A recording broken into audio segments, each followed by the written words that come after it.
popular demand, we are going to be going over the best performing Canadian dividend paying stocks. And not only that, I invested $4,000 into 3 Canadian stocks, which I'm going to share with you. And then also we're going to be going over the most suppressed Canadian stocks that I think are trading at deep discount territory with really high dividend yield. So in the clarity of my transparency, in return, I simply ask that you hit that like button for all this homework that I do for you guys. But nonetheless, let's just...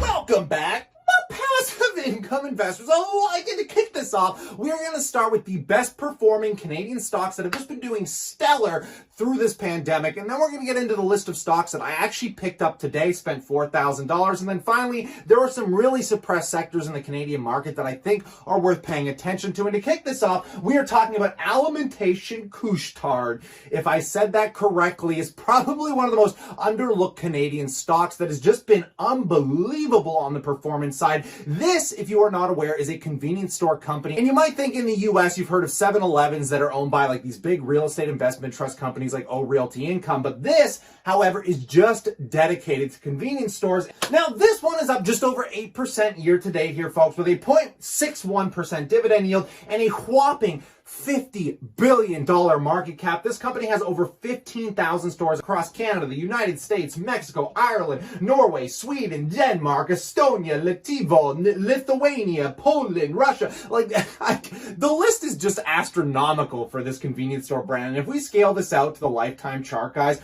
going back a decade ago, this company is trading at what? It's up a whopping 1,000%. And it blows my mind, really, because if you've ever been to one of these max milk convenience stores, is what a lot of people call them here, the prices are astronomical compared to their counterpart, which would be the Dollarama, which is the next one on our list, which is up 11% year to date with a 0.35% dividend yield and a $15 billion market cap. This one trades at a much lower valuation, yet a much staggering PE ratio, as it currently trades at 28 compared to the Couche-Tard, which only trades at a PE of 16. It is staggering to see how well convenience stores are doing over the dollar store brands, which is a bigger warehouse type company that focuses more around cities and more populated areas, whereas the Couche-Tard can operate in much smaller regions and apparently do it quite successfully, in my opinion. Now, moving into the financial space, taking a look at Intact Financial, which is arguably the best performing insurance company here in Canada, up only 2.47% year to date with a dividend yield of 2.29. This sucker, however, trades at a 27 PE, which is astronomical when you compare it to its counterpart with something like a Manulife that only trades at a PE of 10. But if we zoom this out into the long-term performance, you're going to start figuring out why this company trades at such a high multiple. I guess they have a really good underlying business, some real stable growth over the long term, which comes to no surprise that they are actually green year to date in this crazy recession type pandemic. Now, this is one I don't understand at all here, folks. You're gonna have to help me out with this and let me know in the comment section below, what the heck is this company? I cannot grasp the fundamentals behind this. It kind of reminds me of looking at something like a Shopify, but I actually don't know what their brand is and how stable it is compared to something like Shopify. But taking a look, it is up 21% year to date with a 0.3% dividend yield and a whopping $33 billion market cap and a price to earnings of 74. My goodness, folks, if we scale this out to the long term, going back to its peak in 2018, the stock is still up a whopping 50% here, folks. And the fact that you're getting a dividend yield on top of that, I'm sure shareholders aren't complaining, but you have to tell me, what the heck is this company doing to give it such a ridiculous PE ratio, making absolutely no bottom line earnings? Putting that aside, let's move into stocks that I actually understand and know what the heck is going on. And in my favorite sector of the Canadian market that nobody seems to talk about here is the utility sector. And at the top of my list, we're talking about Northland Power here. But this isn't one of the companies I purchased today. It is still trading up 38% year to date, being one of the best performers with a PE of only 19 and a monthly paying dividend yield of 3.21%. This thing has been on a tear, which makes perfect sense because it's a natural energy utility with solar, natural gas, and wind. This is one of my favorite stocks of all time here, folks, which leads me into the next utility that I used to own, sold, wish I kept it. I almost want to buy it today. We're talking about Hydro One here, which is only up 11.9% today, which is a lot different than Northland Power. This company really just focuses on hydro lines delivering the power to the households rather than trying to do the power generation. And with a 3.6% yield, a 19 PE, and a $16 billion market cap, this one, if anything, I'm thinking is trading at pretty much fair value today. If these things ever dip,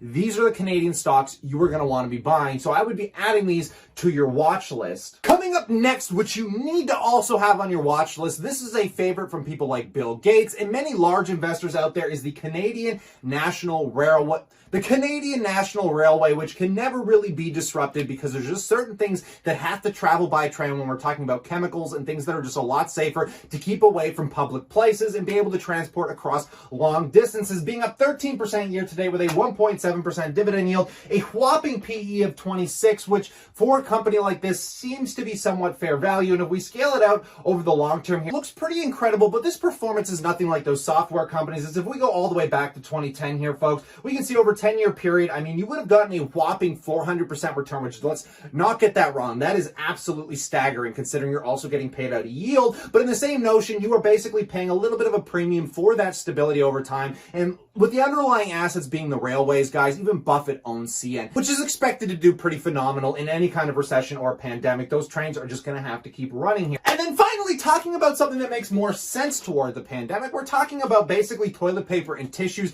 though I think Cascades is primarily a tissue company that produces products composed mainly of recycled fabrics, which is up a whopping 30% year to date with a dividend yield of 2.19% and a PE ratio of 21, sitting at a $1.3 billion market cap. Now, when we're talking about these fundamental products to society, when we're with things like Clorox, Kimberly-Clark, or heck, even Procter & Gamble, you are typically paying a fairly hefty premium, which is something that's kept me away from buying them. But again, guys, staple to society, up massively, which is being exacerbated by this pandemic. Over the long term, though, the stability hasn't been that great over the 5-year term. Over the long term, this stock seems to be very rocky, and it would be neat to do some homework to figure out why back in the 2008 financial crisis they tanked so miserably. But considering they have such a long track record, if you can catch this on a really good dividend yield, it may be one worth picking up. And finally, we got two more real quick before we get into the personal stocks that I have bought and sitting in the gold mining sector, which is what I just talked about yesterday, being Kirkland Lake Gold, which is up 22% year to date with a 0.97% dividend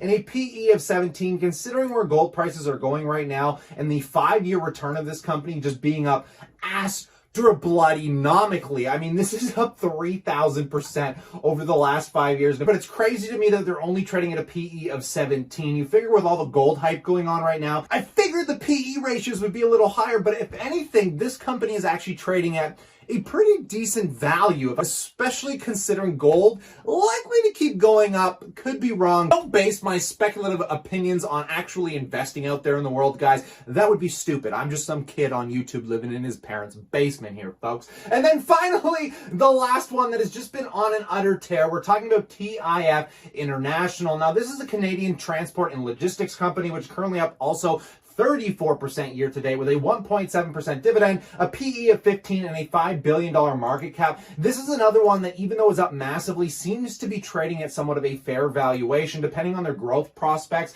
And over the long term, this is a company that's likely to offer you some stable performance here. I wouldn't mind if any of you actually know more about this company to let me know in the comments section below, as they're kind of based out of Montreal, Quebec, which was one of the hardest hit places in Canada for this pandemic, which is likely why we saw a massive dip in the share price. But anybody that picked up that dip back in the $25 range is just laughing today, as they've over doubled their money and probably are banking on a 3% dividend yield right now. Finally, folks, let's talk about the dividend stocks that I purchased, and then I'm going to share with you some that I think are highly suppressed that many of you wanted me to comment on. But this probably doesn't come to any surprise to you OG subscribers out there, is I pretty much bought my 3 favorite Canadian stocks today, being Bank of Nova Scotia, Canadian Imperial Bank, and yes, I broke my own rule. I bought a little bit more RioCan today to bring my cost averages down. As I mentioned to you guys, it's really hard finding discounts out in the market right now. Any companies that are really good are trading at fairly high multiples, especially when we're talking about tech and those consumer staple stocks like Procter & Gamble. So the only place I'm seeing big discounts right now are in the financials, REITs, and heck, I'd like to say the tobacco sector, which I'm debating on picking up a little more British American tobacco, but I'm not going to mention that in this video because I'm trying to focus on the Canadian stocks here, folks. And we'll just quickly scan through them.